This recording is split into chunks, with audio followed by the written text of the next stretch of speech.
a lot of cats out here today, and I listen to some of your videos, and you know, everybody want to be a gangster.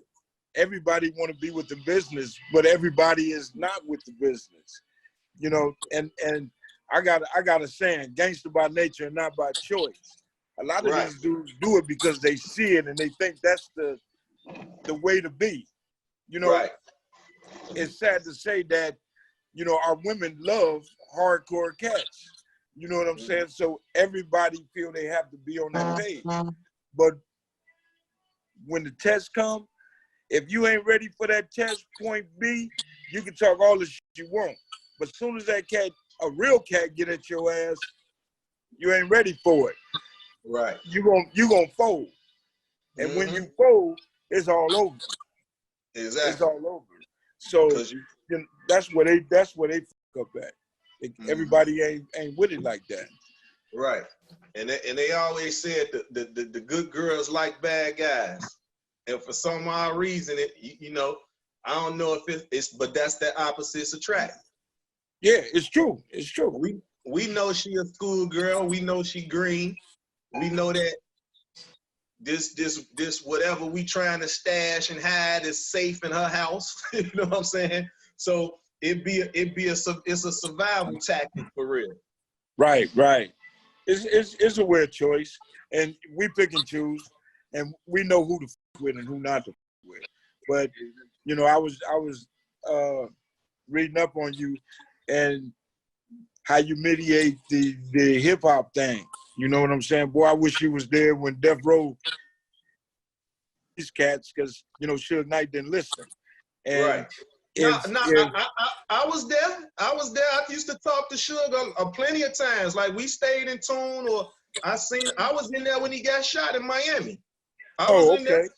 Yeah, so I always gave him advice too, man. You know, but once again, when you get the guys, it's a difference. If you're a guy from the street with millions, and then you got a guy in this industry with millions, it's still a battle because we still looking at it like it's a macho thing. You know, it's a testosterone thing. Like, why this guy even care to tell me to don't involve myself with certain things? You see what I'm saying?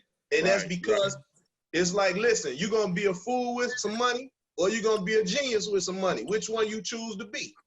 My parents saying, okay, when you get 16 or you get your permit, we're going to buy you a car. You know, the stuff that they was telling me when I was 10 years old, you see what I'm saying? But by the time I'm 13, I got $1 million in counting. By the time I'm 15, I got 3 kids. So I'm doing all this on my own. Nobody was able to take care of me. You know what I'm saying? Because I'm in the street. You know what I'm saying? 13, 14, we fighting gang-related murders. You know what I'm saying? The crew stood solid. You know, you come from up under situations. You see what I'm saying? Right. Then one, you know, take the case and they run it concurrent. So all I knew is how to stay solid in them situations and know that don't fall back victim to them situations as well. Right. You know, and you know, just that whole life of how reckless we was. Like, I just reflect on a lot of things. Like, we'll catch a guys and they got their mother with them going into the grocery store, but because he got his hat to the opposite side of what we wear, we whooping his ass in front of his mama, and that's not nothing to be proud of to this day, you know? But it's like, why would you put your mother in harm's way? You see what I'm saying? Going to the store with her with your hat to the left, or you know what I'm saying? Or to the opposite. Why would you do that? So that alone made a lot of disconnect with parents as well, because it's like, listen, you had to come clean with your parents. Like, look, mama, I can't just be going to any store with you. You know what I'm saying? My oppositions is over there. What you mean opposition? So, of course, she grew up in it too. So she know what's going on. You know what I'm saying? So it was like, man, man, the life we really had to live, man, I'm grateful to see another year today, bro. You know what I'm saying? Right. So for right now, we had the same thing, but we had we gave people a pass. You with your mama and your kids, I'm not gonna shoot you.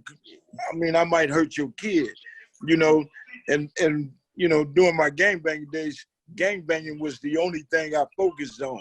I'm not finna snatch your purse. I'm not finna go do this robbery and do this other bullshit. My purpose was gang banging and inflicting as much pain as I could on anything and anybody that opposed me. You know what I'm saying? So it was a big difference trying to hurt somebody that was with their parents or their kids. And now the difference from us, we had a code babies on up. That's how reckless we was. We didn't care about nothing. You know what I'm saying? So I just and like that literally was what we was known for. You know, we was the enforcers of this city. You know what I'm saying? Right. So any calls from the mob or whatever, we had to carry them moves out. So it wasn't no turning yellow. You know, that was a thing we used to say, boy, we better not catch you turning yellow, we gonna leave you there. You know what I'm saying? Which it meant for the light, red, green, and yellow. You know, if you hesitant, we gonna leave you there because we know you ain't about this life. So right. A lot of times you had to witness people that you came up with get left on the scene of a situation because you know what I'm saying? You know, it's always, if you running in a pack, it's always, if it's 10 in that pack, it's 4 of y'all gonna be on the same page. And then it's gonna be 6 that's iffy. So in them situations, once them 4 look at each other and give each other that eye, that 6 might have to stay there. You see what I'm saying? Right. So when you dealing with a lot of stuff like that, bro, for so many years and time, it takes a toll on you. So whenever you're able to, like for me, like, you know, we go to the tattoos. My whole back is a mural. And it's complete, but it ain't complete with loved ones. You know what I'm saying? So at the end of the day, for me, I knew about implying all the pressure and the pain. We never did reciprocate it until later on. So the pain we felt when we lost our one member, you see what I'm saying, allowed me to know that all them other families felt. You see what I'm saying? So this is when your conscience start kicking in. When you become conscious, and you got to think, like in my neighborhood, it's the Nation of Islam. You know what I'm saying? Elijah Muhammad Mosque is in my neighborhood. So, you know what I'm saying? So we had the brothers to look up to as well, you know, and it was like being raised on both sides of the street, the conscious side of things and then the negative side of things. So I knew right from wrong, but I know every time I go outside that door, it is what it is. You know, it wasn't no promise on coming back in here. So it was times where the nation, they had, I don't know what one of our partners had done something, but they kidnapped, you know what I'm saying? The brothers had kidnapped them and took them in the mosque, you know what I'm saying? And we had to tool up and run in there and get them. You see what I'm saying? So at the end of the day, we running in there with these tools. And just a few years ago, you know, I just really apologized to Minister Farrakhan for my actions. You know what I'm saying? Right. And he acknowledged that and gave me all the love and guidance and coverage that it was because he understood that my pact with my brothers. You see what I'm saying? So, so I ain't gonna lie, bro, like that took a lot of weight off me because, you know what I'm saying, he's definitely a martyr in my eyes, you know what I'm saying? So for him to always embrace me and me coming up with his children and grandchildren and stuff like that and sending buses to my projects, you know what I'm saying? It was like every Sunday he'd send buses to my projects because the nation would throw parties, you know what I'm saying? And if you come to the mosque to hear the lecture, when next Friday or Saturday when a party, you get a ticket so you get in free. So what was happening, I was in the projects on the west side of Chicago in the village, but the buses would bring us to the east side of Chicago on Stony Island, which was my neighborhood. So that basically was like a ride for me from one side of the town to the next, because now I can go to school the next morning. You see what I'm saying? It's grammar school time. But that gave us the preteens, that gave something for the preteens to do which is why so much crime is going on now. The preteens don't have nothing to do. They families don't have no money. They can't, the YMCAs is no longer, you know what I'm saying, or the prices was too high for a YMCA. So what you think the kids gonna do? They're gonna roam the streets. Right. We actually went through the same, but in a different manner. Just listening to him, you know, I had the run-ins with the months we had in Compton. You know, we went to them up and you know, they get us from the park, tell us to come listen and listen to the word, and we go in there and we listen. And I'm gangbanging, I'm affiliated, I'm with it. So we get up and we hop in our cars and go up there. And it was a question I wanted to ask because they was talking about the blue-eyed devil. Well, if you're preaching this, how is you preaching about the blue-eyed devil and yada, yada? We biased to color, race, or whatever. And he told me to be quiet. We ask the questions at the end or whatever. You can't ask that. You just listen to the word. And I was like, you know, this shit, let me get up and go. So my whole crew got up and left with me. So they came out and said it was like a sign of disrespect. I turned around, bounced, gave up the you sign and just we left. When we went back to the park, we knew, well, I knew that that was the wrong way to, you know, do it. You know, them brothers on a totally different page than us, and I was out of line. So maybe a week, 2 weeks went by. I went back up there myself because I didn't want the homies to go up there with the homies and they see me apologizing to people. So I went up there and apologized on my own. And it was good from there.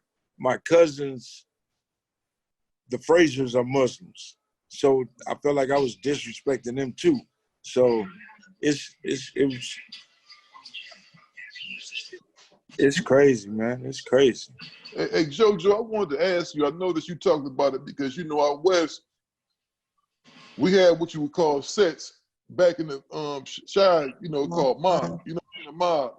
And you was talking about brothers wearing their hats a certain way. Could you touch on some of the rules, some of the do's and don'ts when you rolling through Chicago? Well, you know, well, each area, each side basically had a strong force, whether it was GDs, Vice Lords, Black P Stones. So when you think of the South Side, that was basically predominantly Black P Stones and Gangster Disciples, Black disciples. You know what I'm saying? The West Side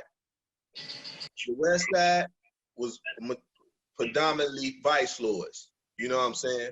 Because they had a few different branches of Vice Lords, and you had the Black Gangsters. So what you wind up having in the beginning was Black Gangster Disciples.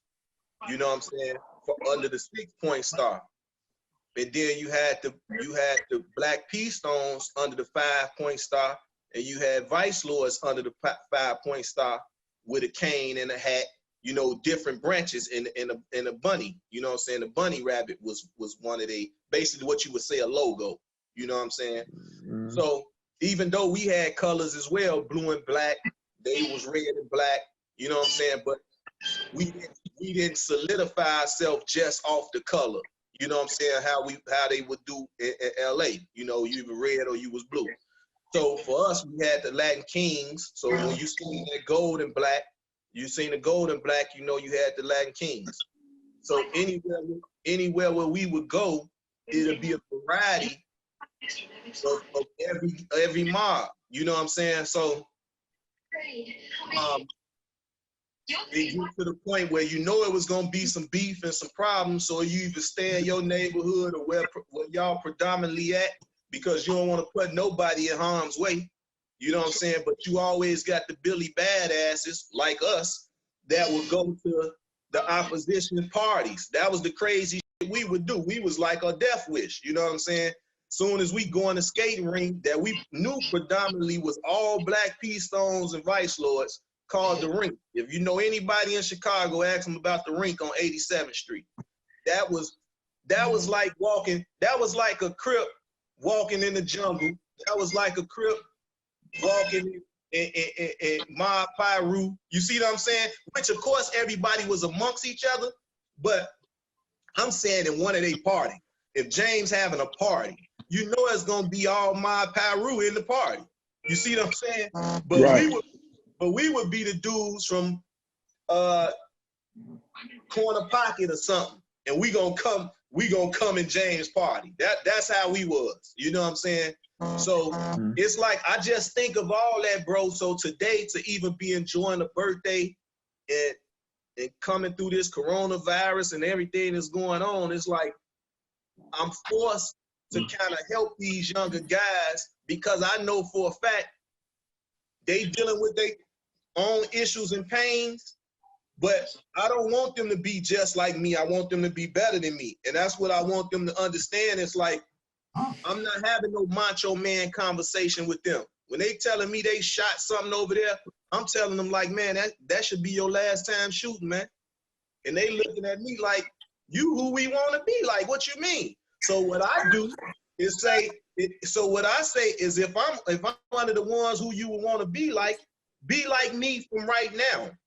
Right. Be like me from the last 10 years. Be like me. So what you been seeing me doing? Oh man, you traveling the world. I ain't got no money to do that. You know why you don't got the money to do that? Because you shooting. You using your money on bullets and guns. I'm using mine on airplane tickets. You see what I'm saying? Right, So it's not that you can't do it. It's what you choosing to do. So I come through to a lot of guys, you know what I'm saying? And then you just, once again, that testosterone, bro, you're going to always have some that want to buck against the system. They want to buck against the system. Let me ask you this. Do you think that your lifestyle in your previous days coming up as a youngster and they growing up and seeing how you get down, it plays a part in what they want to be, like you're saying. Now, these cats don't see another way. These youngsters don't see another way. They want to be like the big homie, how the big homie did his thing. And you know, what do you tell them? You know, I got 5, 10, I got so many nephews. The only thing I can say, you can never be us. You know what I'm saying? I guess I'm answering the question with a question, but I mean, what do you tell them? You know, you basically tell them from your experience.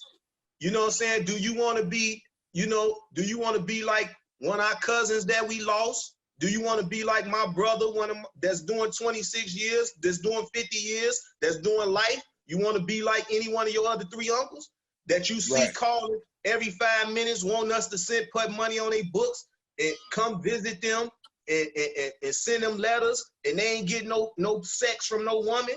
Dude, that's what you want to do? Because what you're doing now is what got them in that situation. So you just give them the examples of what they're doing, and you know somebody that's in a situation from those actions. You see what I'm saying? Do you give up on them because they don't listen? They don't want to hear that. No, so I never give up. But like I tell them, I never give up. But like I tell them, don't break my heart. You know, if you know I was a heartless dude, and I'm telling you don't break my heart, you know I mean it. It's sincere. You see what I'm saying? Right. So I would take their phone calls. A lot of times I would come to if they doing music, the video shoots. But if y'all are in war with somebody, it's a fool of me to come post up on the block with y'all in this wartime. You see what I'm saying? Unless I'm involved myself in that war with y'all. Right. So my thing is, listen, because a lot of them don't know this, James. Like, y'all shooting at each other, but what you didn't know, your great-grandmother and his great-grandmama and sisters. Right. So now so y'all done killed this kid over here, but you didn't know. But on your father's side, that's your first cousin. Right. So now how do you feel? You can't love your cousin on your mama's side more than you do on your daddy's side. You see what I'm saying? Which some do. We all have done that, played to favoritism. Right. Which what hurts us in our culture, even starting back from the beginning of time. Once separatism got introduced to our culture, everything been downhill ever since. I try to look forward, and now my whole thing is wanting to give back and want to try to figure out a way to stop the shit that I did. And I felt, with all the nephews trying to be gangbangers, I tell my nephews, we didn't grow up with red hair and wearing a pair of pants with a bunch of zippers on them. This is not gangbanging. Gangbanging is being active, doing what gangbangers do. You can't be a college student and then gangbang. It's either or. You know what I'm saying? When I grew up, it was a job. This is my job right here, being on the block posted with a pistol on my side. My job was to go out there and do what I do, and every day was a war for me. And I had to understand, you can't be a half-ass gang member. But now let me tell you how, when they start commercializing gangbanging, right? When they start letting guys do Pepsi commercials and they crip walking and get in the Pepsi commercials, we over here, we mad as a motherfucker, because it's like, y'all playing with this shit. You see what I'm saying? Like, right. This ain't no joke. Like, we lost people. This our culture. You know what I'm saying? And you're not gonna make no mockery out of it, which in some eyes will say, hey man, they opening up the gate to give y'all something different to do. But at the time when we first saw it, it was like, damn. So it was a lot of phone calls from the Chi to LA to our relatives and saying, man, how y'all letting this shit go down like that? Or all of a sudden a rapper want to get on and say he banging because where he from, he don't got no rivals. So how you banging? Right. That's being you in this for protection. You see what I'm saying? So if I'm coming from Chicago and then I come to LA and now I want to be super GD, but if I'm in LA and don't run into no Vice Lords or no Blackstones, you see what I'm saying? I'm just skating. I'm just, you feel me? Right. So now it's like, that's not fair to the culture. You know what I'm saying? Up banging. You feel me? So for us, we play a big part of that though, because we allow and we accept a lot of shit that's being put out here today. We accept the advertisement of what we are. We not paying attention that a lot of us lost our lives behind this bullshit. You know what I'm saying? I got so many homeboys in the grave today behind gangbanging than you do just dying on GP. Natural causes or whatever the case might be. But, we accept it. We accept all this shit. We accept it. So, like I say, then I wouldn't say we to blame. Now I say partial blame. The majority of the blame is on us because we not trying to rectify nothing that was really going on, that's going on today, especially with the rappers that's coming in and claiming a set. And we allow them to come in and rep the neighborhood because of money. It's a total different thing growing up in a situation than coming into a situation. You know what I'm saying? And just saying this is you. And especially if you're an athlete or entertainer. The guys when you don't have to be. Right. You don't have to get down like that. The guys in the street would love to trade places. You see what I'm saying? Me it's too. like, you mean to tell me I can get on stage for 45 minutes to an hour and I get paid 50,000, 60,000, 15,000, or I'm gonna stand over here in this neighborhood and try to make 15,000 a month, you know what I'm saying, hustling in the alley, which I can probably get shot, robbed, or go to jail. So that be the thing that a lot of guys in them situations get upset about, but because it's like, man, why you trying to deter us from trying to be where you came from? You see what I'm saying? Right. And it's like, bro, because it was by choice. It was in me. It wasn't on me. You know what I'm saying? That's what was going on. You know what I'm saying? Even though it was a choice for all of us back then. But once again, you tired of going to school, walking through 3 different gangs. You see what I'm saying? and each one of them 10, 15 deep trying to jump on you. So Right. in my case, if you didn't come from a big family, you know what I'm saying, and y'all going to school deep, 9 brothers and sisters, then you was cool. You see what I'm saying? Because it kind of was a matchmaker, and the fight was going to be a little more intense because you know you can't go back home and tell mama you ran. You see what I'm saying? So when you come in here, so that's where a lot of my rep came from. When I always say I bullied the bully, you know what I'm saying? When my mama they moving to all these different projects, I want to know who the bully was. I'm gonna go straight to him and let him know this ain't that, homie. You know what I'm saying? So we gonna bite, we fight, we gonna shoot it out however we had to do it, but you're not gonna violate me in no kind of way. You know what I'm saying? So that's how I came up. You know, I don't know how everybody else's story different. Like I say, I ain't into the game banging wrestling match and who the toughest gangster. Because, you know what I'm saying? Of course, a lot of them say the toughest gangsters is dead in jail for life. You know what I'm saying? So at the end of the day, I'm cool with being a preventer. I love to be a preventer. I want to prevent it all. You want to argue? I have no problem. And it made you money. I mean, that was the shocking part to me because, once again, if I know what I know now, I'd have been doing that a long time ago, especially dealing and being around Suge, bringing him to the hood. I would have implemented all kind of shit. I would have been a little more forceful on getting my money if I was thinking like that. I wasn't thinking like that. I know you. I'm gonna fuck with you. You done sold me this dream that we all gonna have it. Let's rock and roll. And I went with that. Because had you known, you know what I'm saying? Had you known, it could have been like a Harry O situation. You see what I'm saying? I'm gonna have this. I got this young brother, Suge, got a record company. He needs some consulting. You know what I'm saying? Because you the OG to him, James. Yeah. So, you know what I'm saying? So he looking for your guidance.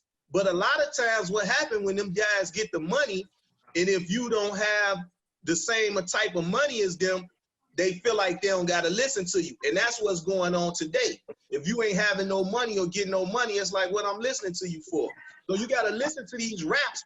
And they ignorant to a lot of things. That's why they keep bumping their head. You know what I'm saying? So in your case, if you would have laid there and had a consulting company, a management company, you would probably, knowing you probably still have 100, 200 million right now. Well, you see what I'm saying? And that's the thing, because, you know, we did a lot of shit, you know, walking into Ruthless Records and, you know, demanding, you know, just doing us. Which, you know, if you got a check, then I think we should have been compensated for that situation, for the next situation. Everything should have been dealt with like that. But my whole thing was looking at it. Here I am, never had a paycheck such as the ones I was getting at the beginning. You know, all that different exposure, going out of town and all of this. You know, I'm fresh out of prison and I'm in North Carolina, you know, just, I'm out of Compton. And I was just loving it. And when I saw the big picture, everybody else was sold already on the dream that I was sold on at the beginning. Now they stuck. And we can't get out of this situation. But, you know, it was just so much money that went past us, everybody else was getting it.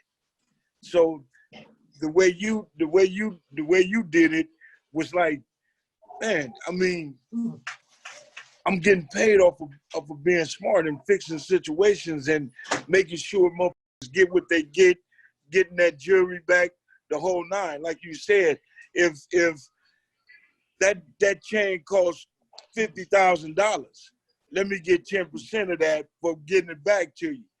I didn't do that with him. You know what I'm saying? Our whole thing was whoop that ass, be done with it, and say fuck it. But but you know what? That's why I'm glad you came and said, you know what? You made your bones with him. You sent him put something on his books because you understood. See, that's a grown man. Like when I watched that when you was like, you sent him something on his books. You told him thank you for the opportunity because that in reality, it wasn't his fault that James didn't have his security company, his consulting company. his management company. It wasn't his fault. I put you right in the loop. You in the loop with me. You my OG. You my big homie. So if you would have had a club and said, hey, bring all the Death Row artists through the club, you see what I'm saying? So it's just like, but like you said, you was an enforcer. So by you being an enforcer, all you thought was enforcing. Yeah. So it's a lot of brothers that get caught up in that. You know what I'm saying? We all got caught up in just being an enforcer, but I always knew I wanted to multitask. You know what I'm saying? Because I knew that at any given day, this gonna run out over here. Being this enforcer gonna run out. Right. You know? What you did. It was a little difference for me, because here we are going at it with the police department. You feel me? Like our situations was different. It wasn't too much of like dudes in the street knew how he was rocking. You know what I'm saying? But we worrying about if we saying it's a peace treaty or we gonna deal with our own members, then the police will put on masks, a hood, or a different color hat and come through the neighborhood and be the one shooting until we was finding that out. Right. So right. this been going on since J. Edgar Hoover. You know what I'm saying? You got to think. Same with us. Look at the guys before us. You know what I'm saying? You had the Black Panthers, and then you had Jeff Fort. You had Fred Hampton. You got to think Fred Hampton was 21 years old when they assassinated him. You got to think Jeff Fort was 19 years old and made the United States government give him $1 million. Right. So people got to realize we was on a whole different ball game. I come from a whole different cloth. My cloth, they don't make it no more. Right. You know what I'm saying? Like anybody that I'm gonna say I'm looking up to is Larry Hoover and Jeff Fort. We see where they at. Larry got more life sentences than a Unabomber. You see what I'm saying? Right. But at the end of the day, for him to change and make it growth and development and make us aware that, look, we are not our enemy, bro. Like that Willie Lynch theory got to get up out of here. We got to get that Willie Lynch theory outside of our culture. You don't think that play a part in our culture today? If they keep us separated, just like you said, and it was the same thing in our neighborhood, when none of the gangs was at war and everything was at peace, no shootings and all that, here you got the police coming in and telling us, oh, your homie got killed, woo, woo, woo, such and such did it. The first thing we on our mind is to go retaliate, opposed to getting at the G-cats over there and saying, why did y'all do this? And they gonna tell us right offhand that wasn't us. But the police then came and kept this war going. Mm-hmm. You see what I'm saying?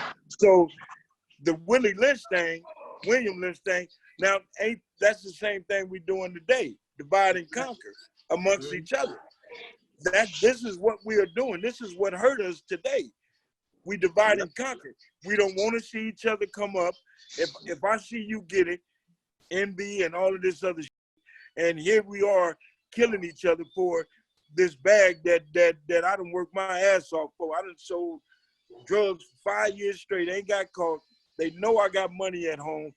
It's the homie that's gonna come in and try to rob you, not a stranger. We beating up and killing ourselves. And to speak on that, right? I had wanted to mention, because like being in the group homes as a kid, you know, they taught us how to make jewelry. So I always express to any young brother or sister that's watching to never set up a brother or set up a sister to get hurt over some jewelry, because it's nothing but wax. Exactly. It's literally a candle, the same candle you burn to give you some light in your house if your electricity is off. That's what it is. It's wax. And then they add the minerals on it. You see what I'm saying? So at the end of the day, it's like you're going to take this person's life for this candle. When you see these guys, and then a lot of these guys is wearing moisturites. They wearing cubic zirconium. So at the end of the day, none of us is gemologists. So you don't even know what you wearing. Right. You see what I'm saying? So at the end of the day, I was able to go to South of the motherland and see the biggest raw uncut stone in the world. You know what I'm saying? I was able to look through that glass and just be like, damn, you know, at one point in time, the diamond didn't have no value. A lot of people don't know that. The De Beers made a value to a diamond because it was just a lot of stones that they had access to once they was over there. But in reality, how they sold a diamond and put a price on a diamond was through marriage. So a lot of people don't know that. So that's why for me, it's like, I don't need no paperwork and no court to tell me who I need to be with for the rest of my life and all that. Because the ploy was to put a price on the diamond. So if y'all, when y'all get off of this, go to YouTube or Google the De Beers marketing plan. It's like they marketing plan. That's how they marketed the diamond, to put a price on the diamond. And they started it off with the commercial of the proposal with the ring. And that's how they put a price on diamonds, man. Damn. Wow. Ain't that crazy? Well, So see, that's is what real I crazy. I didn't know. I mean, that's, you know. that's what I'm saying. So you taking a stone, a gem that was priceless. Keep in mind, you taking a stone that was priceless. Now you putting a price on it to make people kill each other over it. But in reality, it's just a piece of glass. It's a piece of glass, and it's and to mold it is wax. That's hardened, shaped, detailed, but it's not worth your life. Right. But I mean, that's a choice that we make when we do each other. You know what I'm saying? Like with the when the cocaine hit, you know, some of the homies didn't have it, but when they saw the money that was being made in it, this when we start doing each other.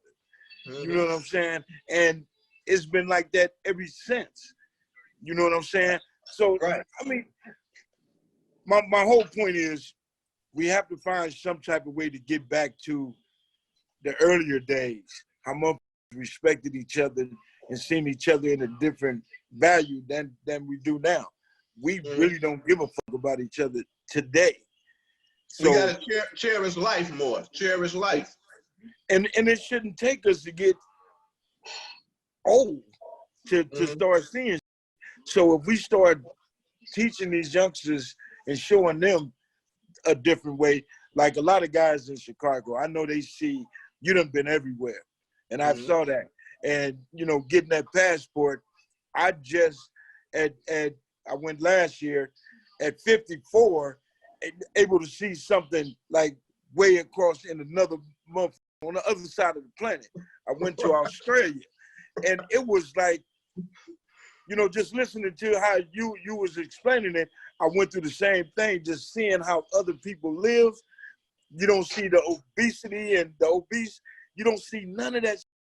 These people, I seen 60, 70-year-old women at 7 in the morning at the beach doing yoga and shit. And you know, in Australia, they got these hills. You just ain't finna walk flat land. And they walking with strollers and ain't out of breath. Here, we are like sick for real. We are out of shape, the whole nine. And just to live that and just go to different places, man, it was like, I wish I can go to places you've been, you know, like seeing, what's his name, Dr. Sebi? Sebi, yeah, Dr. Sebi. Man, I know that was an experience, man. Hey, bro, I ain't gonna lie. Like, that's a whole nother, like, that's like a whirlwind. You know what I'm saying? Here, but once again, me being raised to respect and listen to your elders, right, wrong, indifference, and you are able to decide if they guiding you the right way or the wrong way. Right. So for me to get the knowledge that here this man is reversing all these critical illnesses, man, the brother, 83, 84 years old, man, with 1-year-old kids, man. And I mean, well, I know that our sperm is good to the day we die. I know that. But I'm saying this man having an erection at 83 and 84 years old. You see what I'm saying? So he was like, for real, for real. I hear Nick Cannon and how Nick Cannon talk about him and respect him. But, I mean, like, I'm a diabetic. man, what I need to do to cure this, because taking these shots is a month. So if I can fix that, how to quit smoking cigarettes. Yeah, see, he got all that. It's herbs that'll kill those. I think it's called the chilaxin. I'm not sure, but I think so. It's herbs that'll kill those urges, that'll fight off that nicotine and make you don't even crave it. He got some sons and grandkids out in LA, you know what I'm saying, that I can refer you to. But then another thing, it was like, that was another thing that he was dealing with, trying to get, I think, the family out of Atlanta, or maybe Atlanta and New LA, to stop using his name. So you know what I'm saying? I was telling Nick that if he needed some help from me, you know what I'm saying, towards the documentary, I would assist him, because the daughter that has the estate now, I could have put him in tune with. Right. So, you know, but once again, bro, it's like, cause I posted the trailer, and the trailer got about 30,000 views on my page. You see what I'm saying? But that's because a lot of people know me from being over there in his house. You see what I'm saying? Right. Now, Nick, I hope once again that it's not one of those testosterone situations and feeling like not bringing me in on the situation to something you know that's near and dear to me as well. Exactly. You stayed at his house. Exactly. You see what I'm saying? You had a bond with him for real. Yeah, so you know what I'm saying? So it's like, and then my man Gravy out of Virginia, he was his traveling chef. So when Dr. Sebi used to travel over here and do his lectures, Gravy would go along with him. You know what I'm saying? And make his food, just like he have his niece and his nephew Mike, and the other nephew, he moved to I think he living in Canada right now. But man, it's like he helped his nephew. His nephew had got bit by a snake. Saved the nephew. Like, bro, it's serious, man. It's like everybody want to make something a scoop type situation, and it ain't no scoop. It's when you study the body, you know what works for the body. You know if you eat too much salt, you're gonna have high blood pressure. So you just eliminate the salt out your diet. You know what I'm saying? So for you perfect because you have the illnesses that we all suffer from. So you are the testimonial. You feel me? Right. Like I had a brother that I was going over there with. We were supposed to stay for 2 months, but we stayed for 3 weeks. Rest in peace to Jamal, right?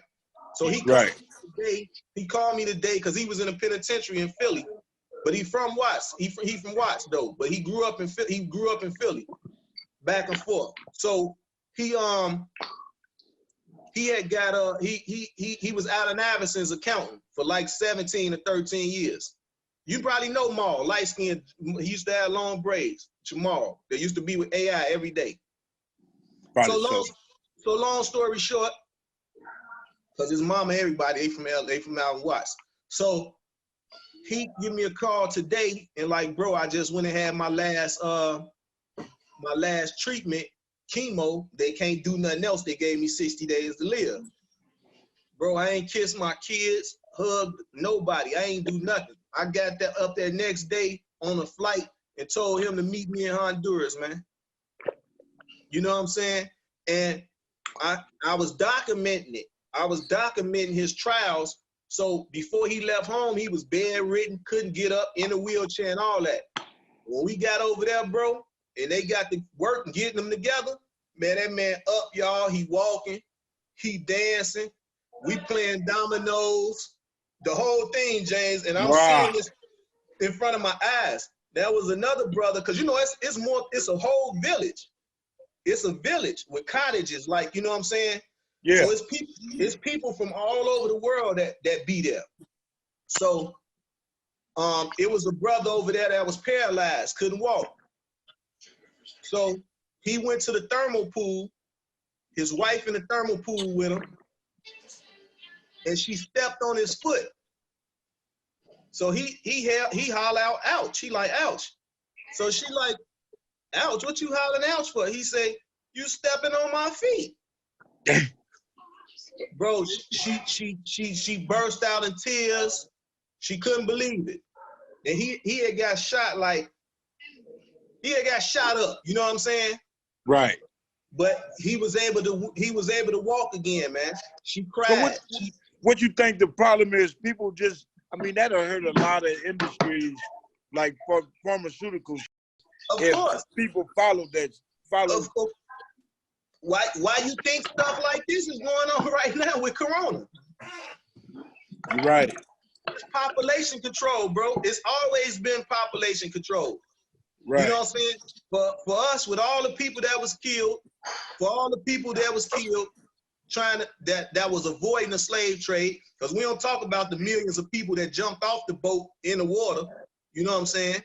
Right. So, and then you got people that like the Holocaust and all that. It always was a population control type situation. Abortion, you know what I'm saying? It's always been a population control plan in effect for forever. So, right. And in today's society, everybody's smoking weed and strung out on cigarettes.